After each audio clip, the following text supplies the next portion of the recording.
All right, hello guys. Today we are talking about the principles of endurance training for mountaineers. Now, the reason why I want to talk about this today is that these principles are the overarching factors that you need to adhere to in your training for mountaineering to ensure long-term success. And they are so crucial to get right. But I know a lot of mountaineers, they may have heard this before, they may generally understand this stuff, but they just do not apply it into their training. So today I want to take a little bit of time to go through what I believe are the principles for endurance training for mountaineering, how I use these to apply them into my mountaineering clients for their training, just so you can get a bit of a reminder around this, you can get a bit of insight around this, and hopefully put it into your training. Now, it doesn't really matter what workouts, what training plans, or what gadgets you are applying into your training. If you don't follow these principles, you really are shooting yourself in the foot. Consistently following these principles, on the other hand, will ensure that you're constantly improving your performance for the mountains while at the same time minimizing your risk of injury, which are the two big things any mountaineer should be aiming for in their preparations.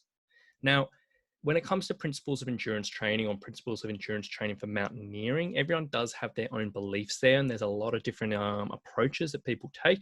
Not to say any approach is wrong or right. This is how I use what I use to base my training off. This is what I've sort of learned in my education, and this is what I use for my mountaineers. So I'm just sharing you over my particular system and my beliefs around this. Now, to be really clear, this isn't my own stuff. I haven't come up with these principles by myself. This is well known in the endurance community in certain parts of it. I've basically taken information from a few different sources, applied it into my own training, and applied it into the mountaineering world. So that's where this is all coming from.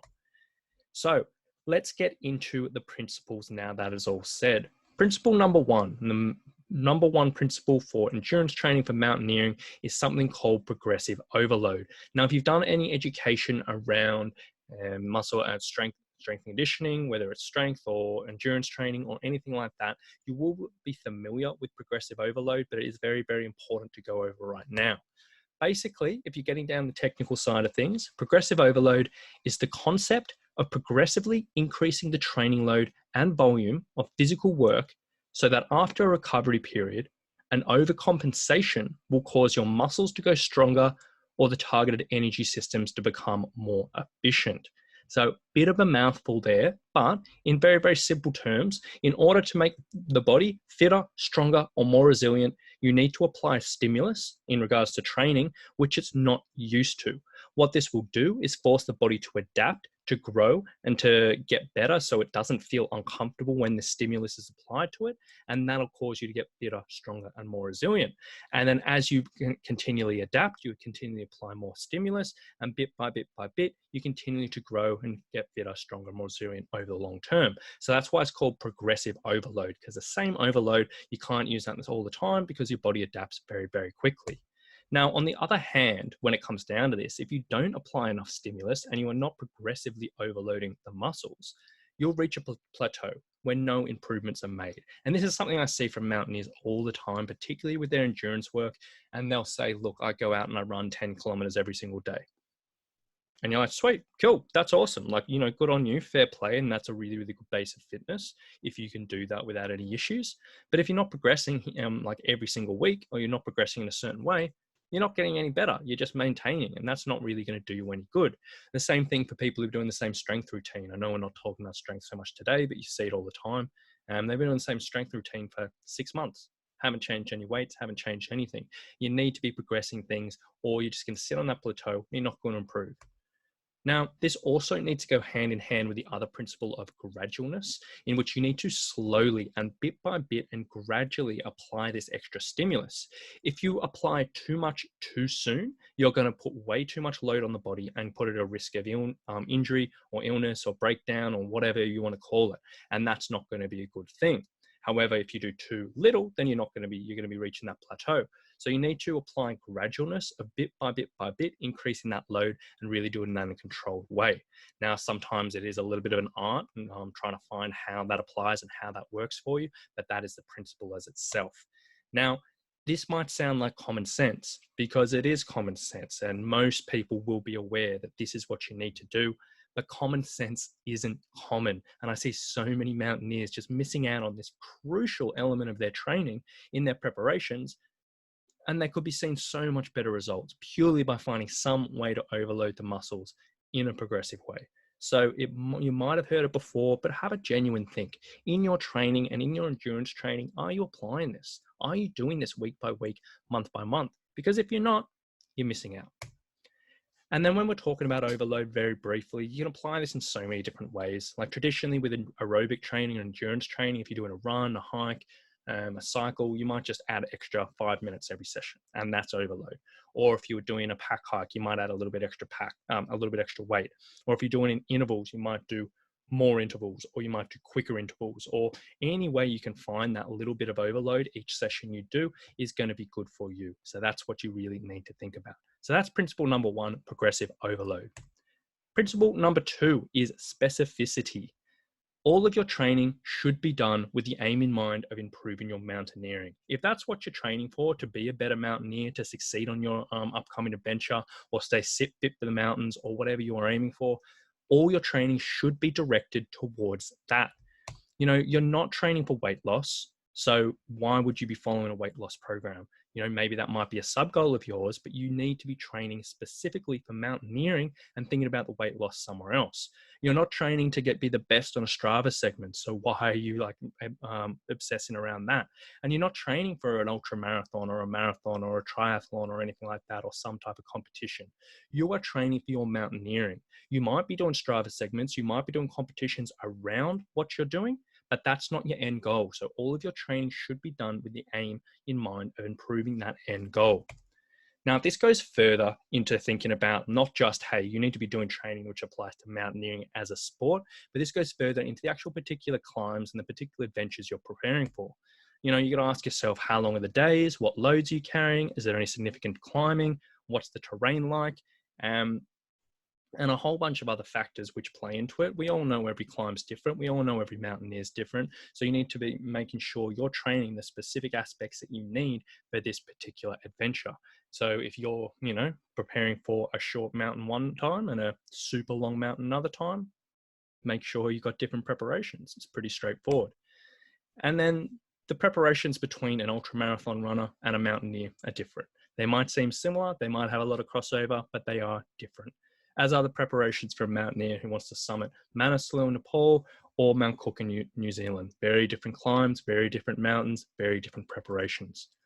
And then finally on this topic is this doesn't have to mean all your training has to be 100% specific to mountaineering, in which people say, look, you just need to be in the mountains, you just need to be hiking, you just need to be lugging around a pack, because this is not correct. And, you know, things like swimming and cycling and all of this other type of cross training can be very, very valuable, very, very beneficial for a mountaineer in their preparations, but they should be done again with that end goal in mind. So you should know, look, my cycling is improving X, Y, and Z, which is going to improve X, Y, and Z, which is going to transfer me onto the mountain, or however you want to go about it. So it's not just doing random exercise, thinking it's getting you better. But if you are doing stuff that isn't 100% specific for the mountaineering, you still need to have a bit of thought process around that, why you're putting that in. Principle number 3, individualization. Take 10 different mountaineers, take them through exact same program, and you'll get 10 different outcomes. Everyone reacts differently to training. Everyone adapts differently to training. You could do the same session 24 times, even more than that. Everyone's going to be different. It's just the way we are. We're all individuals, and anything that tries to treat you as not an individual, you're just setting yourself up for failure. Now, this is one of my big beefs around, you know, generic pre-bought programs, in which it's already written up and just go on and do it. Because if you aren't given the tools that you need to adapt and to change and to make sure this is setting for you as an individual, you're setting yourself up for failure straight away, because everyone's going to be different. And in all honesty, in my opinion, pre-made training programs are just not worth anyone's money when it comes to anything. So individualization in this sense is really, really important. Now, on top of this, every single mountaineer is going to have individual needs when it comes to their training. So they're going to be, not only are they going to react to training sessions differently, but actually going to need different things in their training. So some might need more time spent on their aerobic capacity. Some might need more spent time developing their strength, if that's a weakness of theirs. Some might need more time working on confidence and mental toughness. Everyone is different. So the individualization of a training program needs to be thought about when it comes to this. Now, a classic example here, like which sort of emphasizes this point in regards to same training sessions, is a little while ago I had two mountaineers, one who I was training, one who I wasn't training, and they were going out on a big loaded pack hike for a big day. And it was a training hike, gearing themselves up for an adventure they were heading off on. One of the mountaineers had a big background in endurance training. So he'd been training for years and years and years, done heaps of climbing, heaps of hiking, heaps of mountaineering. He had a big background there. And one of the other mountaineers, well, the other mountaineer, he didn't have so much of a background. He had done it in his youth, but he had a whole bunch of years off, and he was only just getting back into his training. Now, they were both the same age. They were both the same, had the same goal. They were carrying the same pack. They were doing the same hike over the same time at the same pace, but they were greatly different. The mountaineer with the endurance background, he had a really significantly lower heart rate response, meaning he was working within his aerobic training zones, meaning he was getting the stimulus that he wanted. Alternatively, the other guy, he was working way higher throughout a lot of that hike, meaning he wasn't getting the desired stimulus, meaning that wasn't going to apply to him over the long term, and that was going to throw the whole training program out if he was doing the same training program. Exactly the same age, exactly the same goals, exactly the same hike, two very different outcomes. So you need to have a think about that. And then you can take this even further in the fact that every single mountaineer does have very different lives. Now, some people have young families, people have a super stressful job, some people don't sleep well, some people don't eat well, some people might just not have access to nutrition. On the other hand, some people might, have completely organic foods. They might not only work 5 hours a week and have hours and hours of time to train. Everyone is a little bit different. So again, you need to factor this in, because a busy executive is going to train very different to someone living out of their car with absolutely nothing to do day to day. Not to say either better when it comes to preparation. You can still prepare, but it's going to be very different. Every single athlete is an individual for 1,000 different reasons. When training and following a program, both the athlete and the coach need to respect this, monitor this, and address and adapt when necessary. So crucial. So principle number 4, what are we coming up? Reversibility. So this is a really simple one. Basically, consistency is probably the single most important factor when it comes to your training. And this really is highlighted in the principle of reversibility. Basically, interruptions to your training can cause a loss of fitness. This will commonly happen with illness, injuries, social needs, or even motivation factors. We all know this. If you take a period off training, you're going to lose your fitness, you're going to lose your drive. Everyone varies depending on how long it takes. But if you have a week off training, you're going to feel a bit sluggish. If you have 2 weeks off, you're going to feel pretty rubbish getting back into things. If you have 4 weeks off, you're going to be really set back. So basically, these areas of illness, injuries, social needs, motivation factors need to be accounted for and managed as well as possible throughout the training process. Now, this doesn't mean you can manage illness and plan for illness, but you can do everything you can to minimize the effects of that. You can get an immune support plan going on. You can look after your sleep, your stress, all of that. You can manage injuries. So if you are putting yourself at risk of injury, you can reduce those risk factors, controlling your training load, make sure you're doing your strength training. If you do get injured, then that's thinking of ways that you can apply an aerobic and endurance training stimulus around that injury and making sure you don't have that complete reversibility going on. Social needs, if you're going on holidays, if you have family events, if you're having a kid, that needs to be factored into your programming so you can get some way of minimizing this effect of reversibility. And motivation, that's just something that everyone needs to be aware of. Whether that you struggle with motivation time to time and you might need extra accountability, or whether you have specific action plans put in place for when you are demotivated that you can do the bare minimum to maintain your training effect. You got to have a think about that, and that's so crucial when it comes to your programming. So principle number 5, structural tolerance. What this means is the body needs time to adapt to a training load. Structural tolerance is the ability to withstand weeks or months of high volume training without the incidence of injury, illness, or fatigue that may lead to overreaching or overtraining, which are not what we want. Overreaching might be if it's a planned overreach, but if it's non-planned, we don't want that. But let's not go dive into that rabbit hole today. This basically means you need to be smart about building your foundations of fitness before you get into this tougher stuff. If your body is not ready and is not structurally ready to deal with all this hardcore stuff you're throwing at it, whether it's your higher intensity sessions or whether it's your actual climb, you're going to put yourself at a higher risk of illness, injury, or fatigue. So for example, If you haven't taken the time to work on your aerobic capacity early on in your training and you jump straight into the high intensity work, you are not going to recover in between intervals well enough, meaning you're going to decrease your performance, but also put yourself at a higher risk of injury. That's a fact. Alternatively, if you are doing back-to-back higher intensity sessions in the week and you don't have your aerobic capacity high enough, you're not going to recover between sessions well enough. So you're going to put yourself at a higher risk of fatigue and also a higher risk of injury. You know, this same thing can be applied to strength. So if you haven't developed enough strength and resilience in your muscles, your ligaments, and your tendons before you start doing heavy pack work on heavy pack intervals, you're going to put yourself at a risk of injury. It's pretty simple, but many people neglect to think about this. You can improve your fitness very quickly. You can even improve your muscle strength very quickly, but it is slower than your general fitness. But then the slowest thing of all is improving the strength of your ligaments and tendons. You need to factor in, because everything is in a different timeline. Everything doesn't improve and strengthen up linearly. So you need to apply the foundations, which everyone harps on about doing your strength work early, doing your aerobic capacity work early. You need to really hammer home in that. Don't skip on it, because it's gonna come back to haunt you further down the line. Now, your body really needs to be ready for the training you put it under. So you need to respect this foundation building process, and you need to ensure you're doing the right training to set yourself up for future success. And then principle number 6, all-round development. Now, mountaineering is not just a one-trick sport. As a mountaineer, you really do require a multifaceted skill set. So, for example, you need to be moving for hours and even days on end. You need to be able to climb. You need the ability to perform sustained exercise at higher levels of intensity. If you get a small weather window, if there's an incident on the mountain, you need that ability to do that. Depending on where you're climbing, on what climbing you're doing, you might be carrying super heavy loads. You might be pulling a sled. You might be going long periods without food. You might have a lot of technical climbing, and there's dozens and dozens of other potential factors which need to be thought about when it comes to endurance training. All-around development is the idea that a mountaineer needs to support their general training, so their general strength and conditioning, with a strong technical ability and psychological platform across a range of various activities a mountaineer needs to perform. Again, bit of a mouthful, but it's very important.